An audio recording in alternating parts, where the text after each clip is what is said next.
the announcement of Kingdom Come Deliverance II, and the game set to be released just around the corner, it seemed like the perfect time to go diving back into the game that started this series. For anyone new to Kingdom Come, or for those who just want a refresher, the game is a first-person RPG set in medieval Bohemia. Born in the silver mining town of Skalitz, you play as Henry, the local blacksmith's son. Unlike many RPG protagonists, Henry isn't remarkable. His father labels him as a blue-blooded idler, as he spends much of his time drinking with his friends and flirting with his lover instead of helping in the family trade. Soon after the player meets Henry, misfortune unfolds, and he must navigate the hectic life he's thrust headfirst into. Over the years since its release, I've put in a few hundred hours of Kingdom Come across all platforms, and managed to garner some of the least earned achievements during that time. Although I don't claim to be an expert by any means, I am passionate about the game. In this series, we'll play through the entirety of Kingdom Come, focusing on the main story plot, saving the side quests for potential future videos. Starting from Henry's rise into the world to where Kingdom Come 2 should pick up several years after the events of the first game.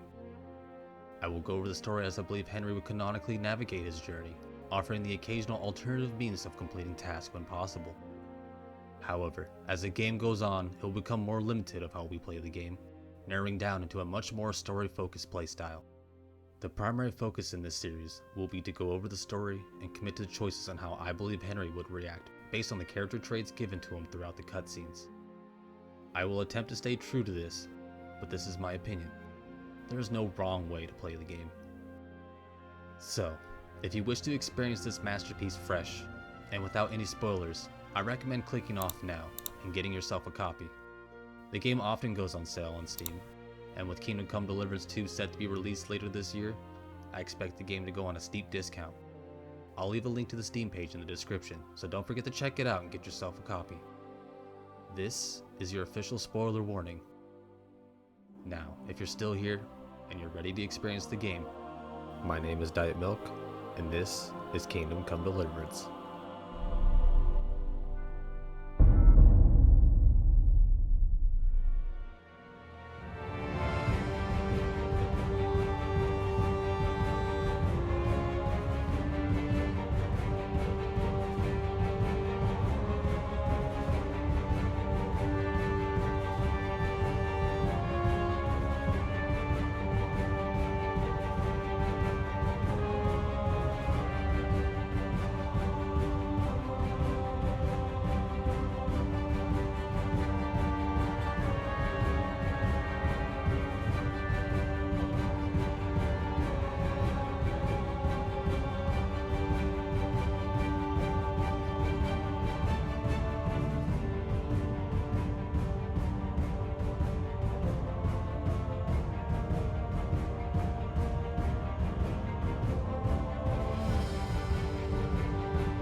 The game opens with a quick glimpse into the daily life of the Skalitz townsfolk, where we see men working the mines, as well as a peek at the local lord. But we'll see a lot more from him.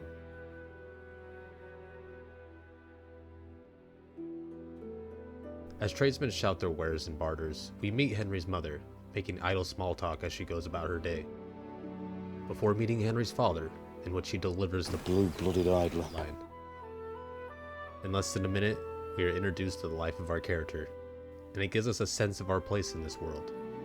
Mother enters the house to find our boy, Henry, passed out from previous night's events. This is Henry, the protagonist of our game, and who we will be guiding through this tale. Clear as can be, you're no muscular hero, or veteran soldier, rather a normal village kid.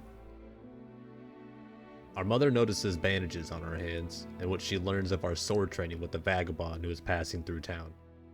With understandable concern, we're scolded not to mingle with this type, but Henry is stubborn, and won't likely be deterred from what he wants. It's at this point, we're given control of Henry. Off the bat, we are put in a set of dialogue options, introducing the player to the mechanic that some speech options will use various skills, These type of dialogue choices will be reoccurring throughout the game. In this case, we'll choose the strength option, with Henry showing himself to be defensive from the way he's being questioned. Choosing one of these options will increase the experience of any given skill used, as well as changing the outcome of events based on how the person you are speaking to reacts. His mother is reluctant, but gives way to Henry's desire to learn the sword, so long as he helps at the forge as promised. Before heading off to take care of today's work, we ask about our friends from the village, where they are said to likely be at the tavern, as might be expected, and then are told to grab some breakfast and head out for the day. When the dialogue ends, a notification pops up at the top left of the screen. This will be where you can see when skills are leveled up. In this case, strength. To the top right is where we are given discovery notifications. This section will give you basic tutorials and information about skills, locations, and important people discovered while on your travels. More in-depth information can be found on your character sheet if you wish to learn more about your discoveries. Full of cheese and apples, it's time to depart. Exiting the house, we are hit with a new discovery, the compass, this little doohickey right here. This will show places of interest as well as quest locations. Following the Ben's sinister shield icon will lead us to our first main story quest, where we will meet Father. Meeting Father at the forge, he describes that we need to finish the sword that he's been working on. To do so, he sends us on an errand run with a list of items starting with charcoal. We inform Father that we have no money. However, Father mentions a local man named Kunish still owes him groschen for some tools he repaired. By the sounds of it, it won't be such an easy task as simply asking. Next on the list is the crossguard, which was engraved specially for the sword. And finally, was a job well done without some celebratory ale. Specifically, cold ale, which is something we will have to be mindful as we complete the quest. We now have our first quest at hand, and it's time to set out. We head to the front of the castle to gather the crossguard as our first item, since it is our closest task, as the other sequential letters will show the other objectives, making navigation rather simple. A quick chat gains us the crossguard, and it's time to move on to our next objective. Henry, being the lazy bones he is, decides it's time for a break after all of his hard work. He meets with the vagabond that was teaching him sword fighting the day prior, asking about more lessons. The vagabond agrees, but lets us know this will be the last lesson as he moves on. He leads us behind an old shed, where a makeshift arena is set up, and the player gets their first taste of Kingdom Come's combat system. The combat in this game can be menacing at first. There are a lot of factors that go into each encounter, rather than smash button win game. And for someone unfamiliar with the combat mechanics, it can be make or break of whether you enjoy the game or not. Combat comes with a large learning curve, but when you overcome it, and you bash in a handful of well-armored enemies, well, simply put, you feel like a badass.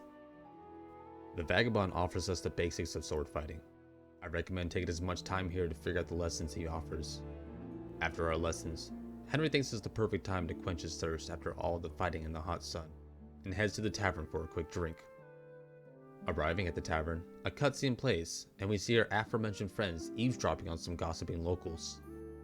But what's this? One of them speaks ill of our king? How are we to stand for this? We don't. Putting our brain power together to form the perfect plan to get back at this treasonous man's slander, we will throw shit at his house. We trot down to the man's house with our friends to see the man's wife working on some crafts in the front yard. To be rid of her witnessing eyes, Henry informs her that her husband is spouting treason at the tavern, and without hesitation, she leaves to go fetch him. This gives us the perfect opportunity to execute our plan. As all plans go, they are only perfect until the first handful of manure is thrown. We are caught in the act by the man's son and his group of friends, where a fight ensues. The player is introduced to unarmed combat. A full explanation of the mechanics pops up for the player to review. Jab, kick, etc. And then it's time to fight. Our group outnumbers theirs, so we will focus on engaging in 2 vs 1, and avoid getting caught out in our own solo brawl. After a few well-landed punches, we make quick work of their group. A patrol of guards notice the commotion and attempts to pursue us as we make a break for it. We run for a back road and quickly lose the patrol behind some trees and scurry down a back alley, rendezvousing behind an old shed on the other side of town. Overall, a job well done. After all the excitement, it's time to get back to the business of the day. Father still needs his charcoal and ale after all, and to afford these items, we will have to go meet Kunish. This part of the quest comes with a wide range of ways to complete the task. We will go over several, starting with the way I believe Henry would go about the task, before circling back and showing alternatives. Henry approaches Kunish's home, where he can be seen doing daily chores. Though Henry isn't exactly afraid of Kunish, he does try to remain civil with him. First asking nicely for payment on the outstanding debt, Kunish replies in a not-so-kind manner, stating he can't pay at this time. Like skill checks we saw earlier, certain dialogue will be used in attempts to sway other characters' point of view, or persuade them. The major difference being that persuasion checks will primarily be determined by your reputation in an area, the bribe you're willing to pay, or the clothing you wear, or lack thereof. As noted in the persuasion tutorial, quote, "Sometimes it's not enough to choose according to your highest characteristic, you have to really read what you're going to say." We tell Kunish that we will inform Father that he won't pay. Kunish is unimpressed. And when we return to Father, neither is he. Even losing some reputation as we tell him what happened in the exchange. Father suggests we man up and get back what's ours by force if needed. Henry instead suggests that we do it without asking, but Father isn't keen on the idea of robbing someone no matter what we call it. Further pressing Father that Kunish won't pay, he reluctantly gives us the coin needed to pay for the charcoal and ale, claiming that he will confront Kunish later for the coin owed. Now, let's rewind a bit, back to our first attempt at confronting Kunish, and offer alternative means to completing that task. In attempts to persuade Kunish, we try to reason with him that debts must be paid. Look, I know things aren't easy. Your wife ran off, booze is dear these days, and you're as much use as a square wheel. It's no wonder you're short of coin. But a debt's a debt, and I can't leave here without something. Wait, Henry, what the fuck? Now Kunish wants to kick our ass, and we must do our best to fight back. We can't rely on outnumbering our opponents, so now we use what little hand-to-hand practice we have in order to defend ourselves against Kunish.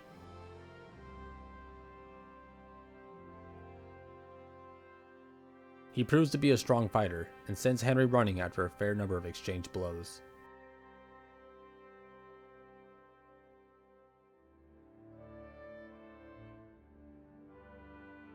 Henry runs home, where the player sees a new side of him as he pleads for mother.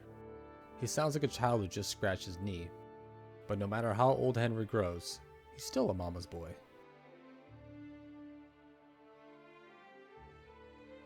We skirt past Father in attempts that he may not see our freshly wiped wounds, and we head back to Kunish's home.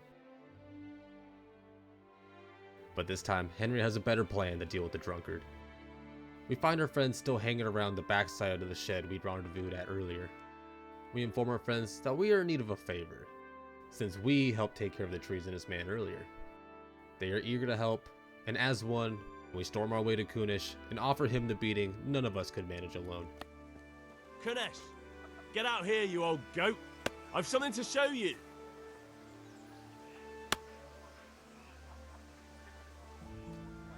What the fuck are you here for? You want me to take a whip to you or call a catchpole? Just try it, you old drunk. He is quickly defeated, standing no chance against the four of us.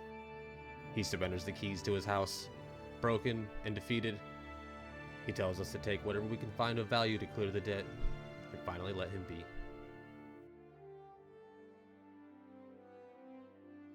Searching his house, we find only the most meager of possessions. Most of his furniture is broken or in total disrepair. What little he does have are the axe, hammer, and nails our father recently repaired. Suddenly, we can't help but to feel bad for Kunish, as we leave with the last of his valuables, and possibly his only way of earning more coin.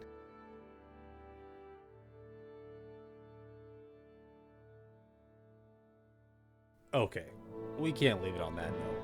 I won't show these other alternative paths, but I want to at least go over them. We can also win the fight with Kunish without our friends, and the same outcome occurs. Or take the passives route and avoid Kunish altogether, heading straight to the charcoal merchant and selling your clothes. Or take the pacifist route and avoid Kunish altogether, heading straight to the charcoal merchant and selling the clothes off your back to pay for the goods. But don't worry, most people won't mind. You can also spend some time picking flowers and herbs to earn your coin, as well as steal from merchant stores and fence them off to others for a discount. Just be sure not to get caught. Moving on to our canonical Henry, despite Father being dissatisfied with our outcome with Kunish, we have the groschen needed to buy our items. We head straight to the charcoal merchant to sell the recovered goods and purchase the 10 charcoal Father needs. Our next and final stop is the tavern for ale. We speak to Bianca, the tavern maid, and Henry's love interest. A quick back and forth will yield us the desired beverage. Whether or not we've brought enough coin, Bianca will give us the cold ale. If we are short-handed on coin, Bianca states we can pay her back later. Tonight. She will also send us on our way with 5 Savior Schnapps, a drink that is required for saving, but we'll go over that later. We return to Father with his requested items. If you fail to grab the ale last, Father will become angry, stating that the ale is warm and you're required to go return for a cold one. But we followed his instructions and have the items required. So, now it's time to forge the sword. A cutscene plays where Father and Henry discuss the day and the current events brewing in the land. But work must be done, and we set to make final touches to the sword. As we stand admiring our work, we are interrupted by a local girl here to pick up the nails Father prepared. We fetch the nail as Father ordered and return to the local girl Teresa. A bit more dialogue is exchanged. However, we will take a short pause, since we will be seeing more of her shortly, and we got a lot for us to unpack coming up. In game, this next cutscene is 8 minutes long and is the catalyst for the rest of the game. A lot happens in a short period of time, and going blind into this part is recommended. I know I said spoiler warning in the intro, but this is really your final warning. I believe this cutscene is best experienced the way Warhorse intended. I'll place a timestamp if you wish to skip this section of the video. Otherwise, let's see what event unfolds that sends Henry on his adventure. After giving this sword an initial testing, someone who we've glimpsed before gives us a visit. Sir Radzik, the lord of the town and an influential person in the region, approaches us along with his guest Sir Itzvan. Not much is known about these two as of yet, though we can see that they hold a lot of power in these parts, and we should be able to expect more from them soon. Some potential foreshadowing is offered, something we can hope to explore later, when we are interrupted by a messenger racing to the castle. A messenger? He was in a hurry. What's happened?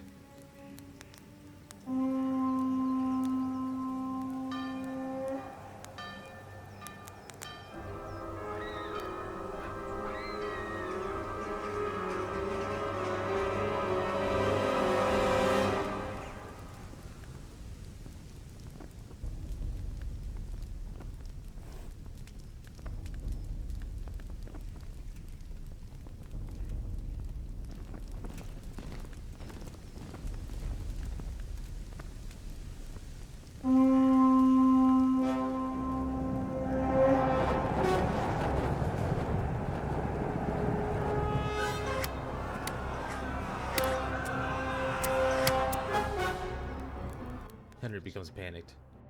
Father attempts to remain calm as he barks his orders for Henry to find shelter while he finds Mother. Henry does what he can to follow his demands through a state of shock. And just before finding the shelter of the castle, Henry freezes. He can't let himself abandon his family. His instincts lead him to ignore shelter and rush to find his parents. At the inner gate, he sees them. Surrounded.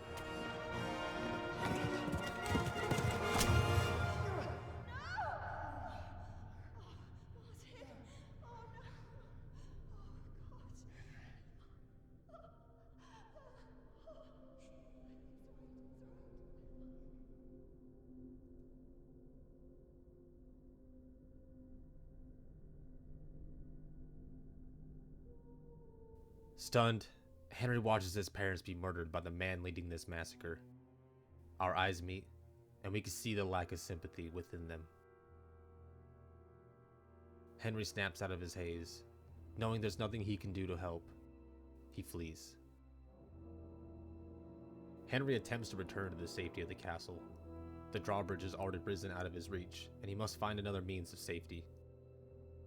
One of the guards we spoke to earlier mentions an unused path near the moat as a means of escape.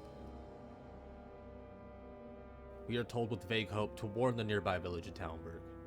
We rush our way to the back gate and make our escape.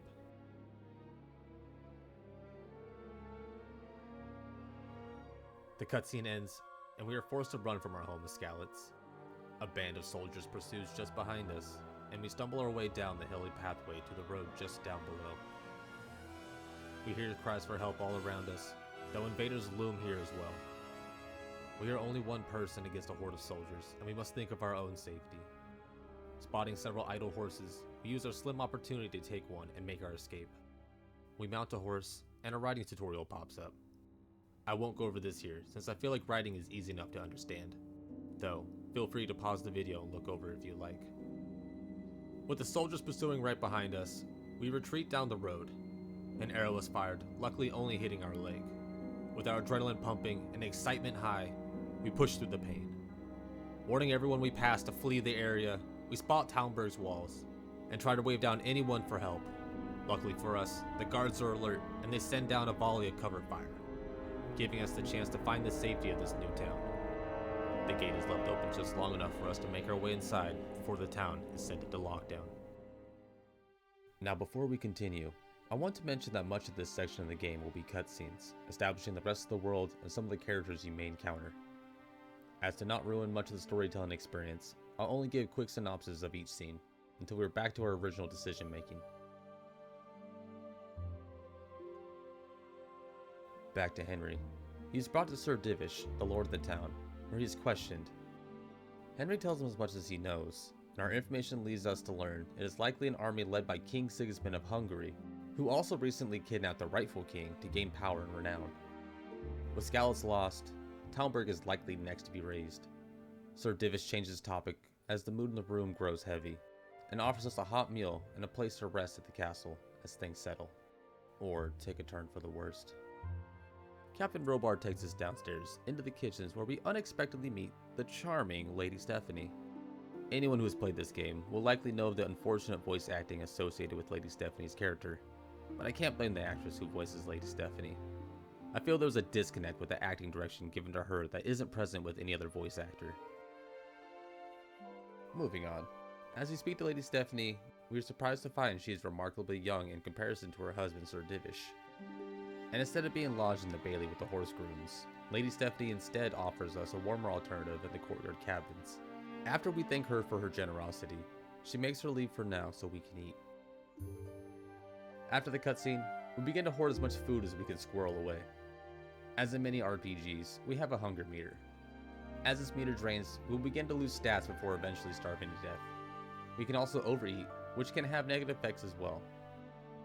When we pull up our inventory, we can see most items have health. The longer we hold on to something, the more it will decay, before eventually becoming dangerous to consume, or even fatal. We grab our snacks, avoid taking something the cook would rather not part with, and leave to find our bed. Following the quest icon, we find our bed, and a resting tutorial appears. Resting, like eating, is essential, and it can have its negative effects when not balanced properly. Too much sleep can cause you to lose experience for being too slothful. Too little, and you'll pass out where you stand, and possibly find your inventory a little lighter than you remember. Deciding not to take Robar's earlier advice, and laying our boots on, we attempt to rest what we can manage for now. We are given an option on how long we wish to sleep for, anywhere from 1 to 12 hours. The longer we rest for, the more energy and health we recover, but also the more we grow hungry. Each place we sleep will offer a resting efficiency, depending mostly on the level of comfort Henry has at any given time. We attempt a full day's sleep. We are woken by an unexpected guest. Lady Stephanie drops by, bringing us more food and wine. She says she couldn't sleep, and wanted to know if we wanted to talk about any of our recent traumas. Here, we can decide if we want to tell her what happened back in Skalitz. This scene is also horribly bugged, and doesn't function properly 90% of the time. Henry will sit in a random spot as the scene goes on, though, since it's not game breaking, we'll just ignore it. We choose not to tell Stephanie what we went through. The wounds are too fresh, and we haven't had time to cope with the horrors back home. She understands and offers us another apology for what we've been through. She goes on to tell us that she regrets not being able to help, and how no one can. With the king in captivity, and nearly every other lord in the realm choosing one side in this civil war, we get a strong sense of unrest among the nobility. She bids us a good night for the second time, and leaves us to continue our rest. Rest that doesn't come easy.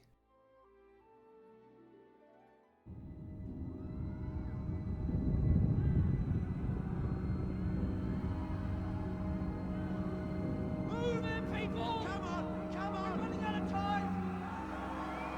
Quickly! We have to close the gates! You can't go back! Henry, help us!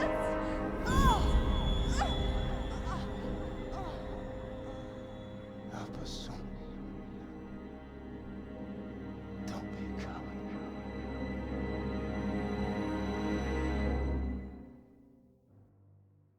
Sir Robard wakes Henry with some urgency. If we are being recruited to help with something in the small hours of the night, it must be dire. We follow his commands and meet a garrison on the walls. We overhear some guards mentioning that if we had to choose any place to fight, they'd be happy to be the ones on the walls. It seems a fight is imminent. Further along the walls, we find Divish giving a rousing speech to encourage his men while holding order, showing his talent as a leader, even under life and death circumstances. As we approach him for duty, Captain Robard tells his men to warn those below who can't take cover within the walls to prepare for battle. Robard explains to us that this attack at night in this huge storm doesn't make any sense, while also contradicting what his spies have reported. And with the number of soldiers in Sigismund's army, it must cost a fortune, alluding to why he may have taken Skalitz in the first place.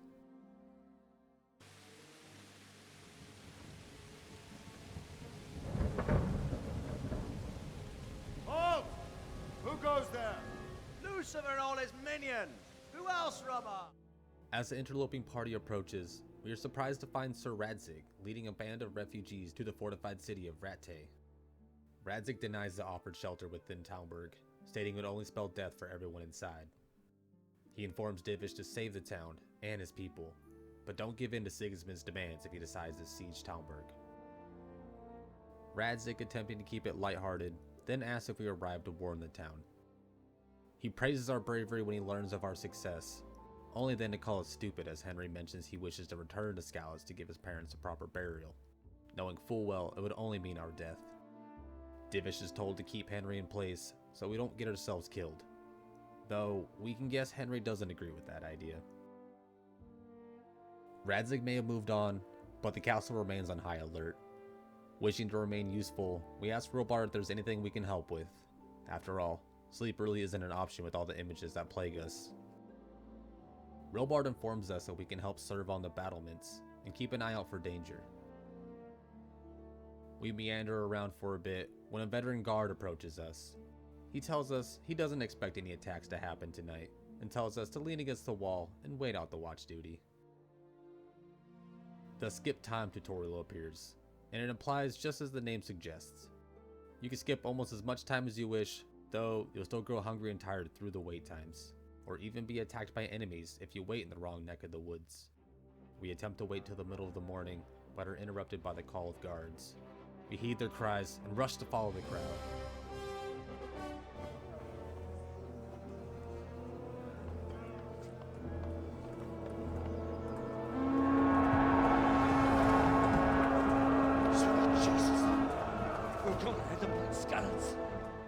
Sigismund has arrived. Sigismund's army does not outright attack, instead sending an emissary to parley. Though the others don't know it, Henry sees right away it's the same man that led the attack on Skalitz. He introduces himself as... oh jeez, I'm gonna butcher this. Sir Markvard von Alswitz. He questions Divish about where his loyalties lie, and the whereabouts of Sir Radzig, who seems to be the real target, once again showing his masterful leadership and silver tongue. Divish informs Margvart that Radzig is not present in the castle, and has moved elsewhere while skirting around his questions of loyalty. Though hesitant, Margvart is content with Divish's answers, and leaves to inform King Sigismund of the conversation. Tensions run high in the castle, as we wait to see how the enemy leader will respond. We capture a glimpse of the usurper, King Sigismund, as he ponders the outcome of the day. Raising his hand, he calls a disengagement. Cheers of celebration rise from the castle as everyone calls on the day's victory. Disaster averted, Henry returns to his mission of wanting to bury his parents. We talk to Sir Robard and ask him for permission to leave. We attempt to use the speech option to convince Robard. In this case, I believe Henry would be straightforward with the captain and simply say he needs to bury his parents. Robard instead scolds us and demands we remain here, telling us we will die from any number of dangers, and adding that it's our Lord's command that we remain here. We continue to ask Robard questions, learning why we think Sigismund attacked Skalitz, and the overall unrest with the lords as they begin to pick sides. There's plenty to learn about the lore of the land and its time period, but I'll leave that to you to discover if you wish to do so. Clearly, Robard and the other nobles won't be of help, so we will have to discover our own means of escaping our confines. So, we make our way to the guard at the castle's outer gate to see if perhaps he could be of more help.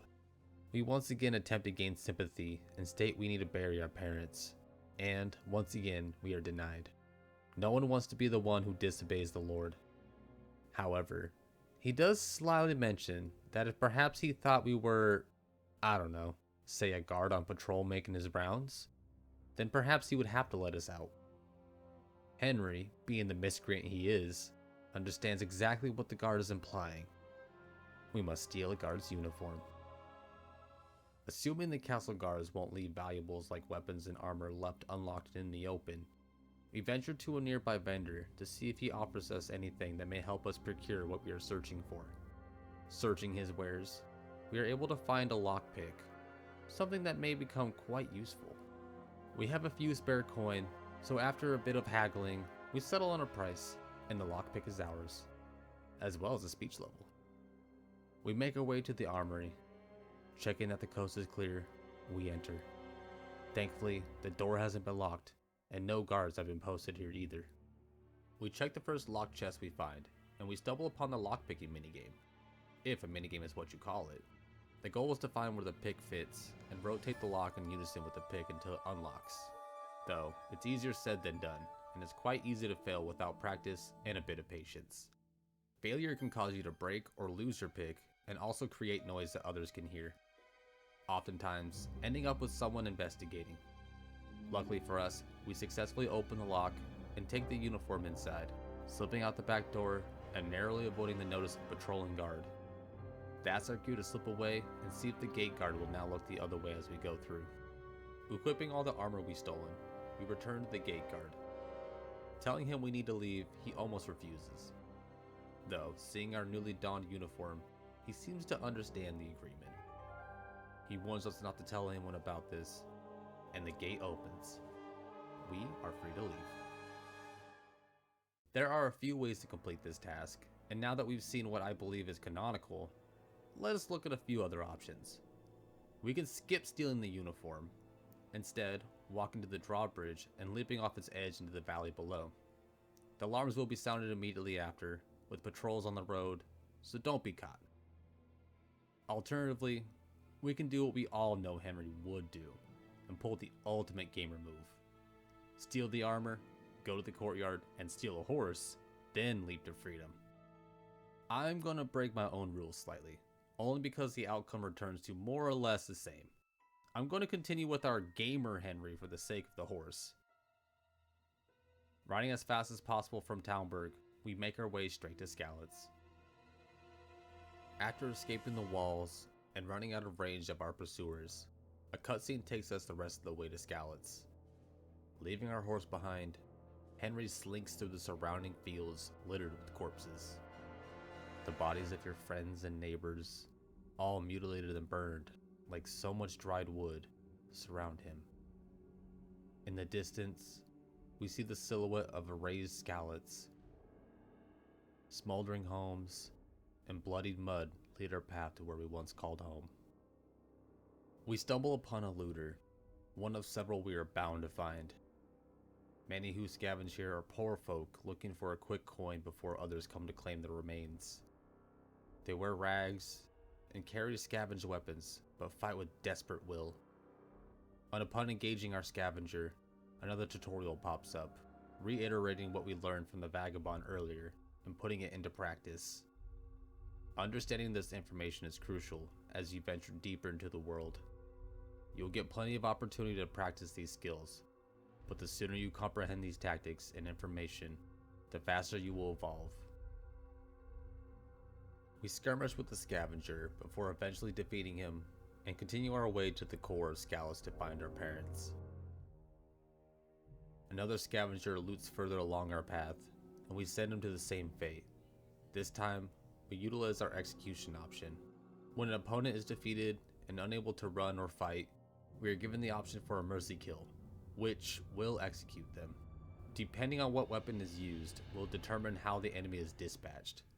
Honestly, none seem all that merciful. Entering Scalus is like entering our own personal hell.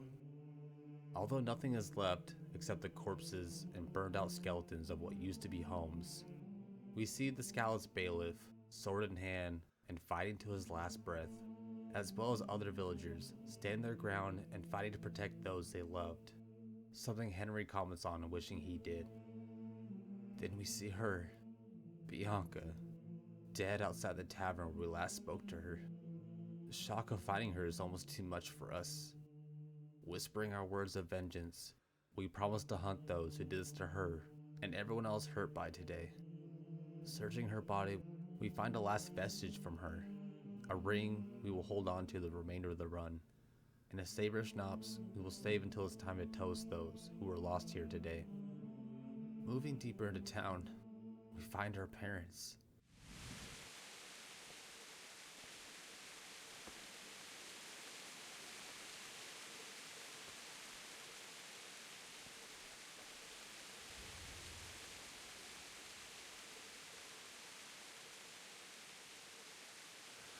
Why did you do it to me, Father? Why?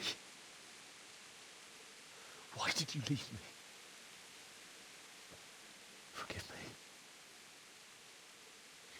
Forgive me for everything. Next time I won't run. I'll never run away again. I'll find the one who did this to you. I remember his face. I'll find him. But first, I have to find this shovel and take care of you. We know what we must do, but to offer them the burial they deserve, we must find a spade to proceed. While searching for a spade, we can't help but to hear a dog's bark. With nothing else to go by, we follow the sound until we stumble upon a familiar face. Zabishek, who we've encountered before, threatens a stray dog protecting the corpse of his owner. We intervene, questioning his intentions, which leads us into a line of dialogue choices. With our past conflicts, we call him out for what he seems so obviously to be doing. We call him out on attempting to rob a corpse. Though Zabishek is quick to question why we have returned, we become offended that he might think that we would stoop down to his level. He insults us further, forcing us into a fight. We each exchange fists. Zabishek is quite skilled and blocks many of our attempts.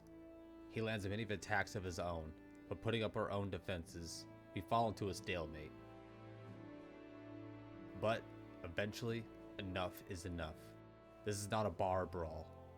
We draw our sword to finish things once and for all. However, Zabishek values his own life over whatever vengeance he wants on us and makes a run for it.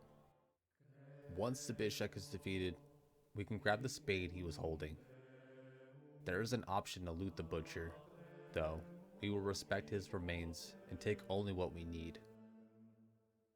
With the spade in hand, we make the long walk to the linden tree where our parents would want to be buried under. Mutt, the hound we saved earlier, comes to comfort us in our time of need, giving us the courage we need to return to our parents to bury them. When Henry arrives, he tries to gather his mother's corpse to take her to her grave, only to find her unbudging from where she lay. Henry cries to the sky, asking how he's going to follow through with his deed. When he's interrupted, a group of mercenaries find us with Zabishek towing the way. A large man in all black armor confronts us, demanding we give away our fancy sword. He tells us to hand over everything we have. However, Henry's not willing to give up so easily. We attempt to fight the man, but his skills far outmatch ours. We are defeated. We are left writhing in pain.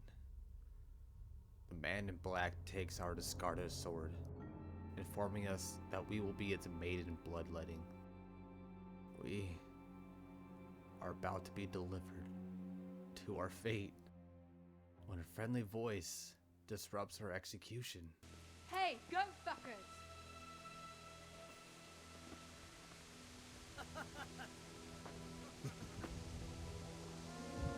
The games are over.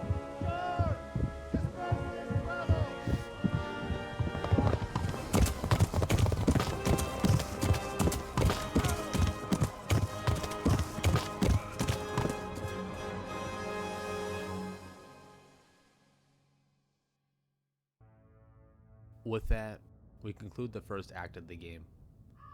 If you are still here, sincerely, thank you. When I started this project, I was unaware of the time commitment I was about to embark on. This project took me many months, taking up hours of each day.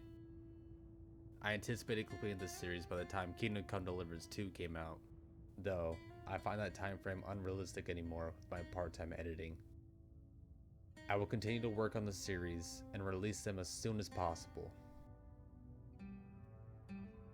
But what are your thoughts on Kingdom Come? Do you think the choices I made are accurate? What choices would you have made differently? What's your favorite part of the game so far? I want to hear all about them in the comments. And like the video. It would honestly mean a lot.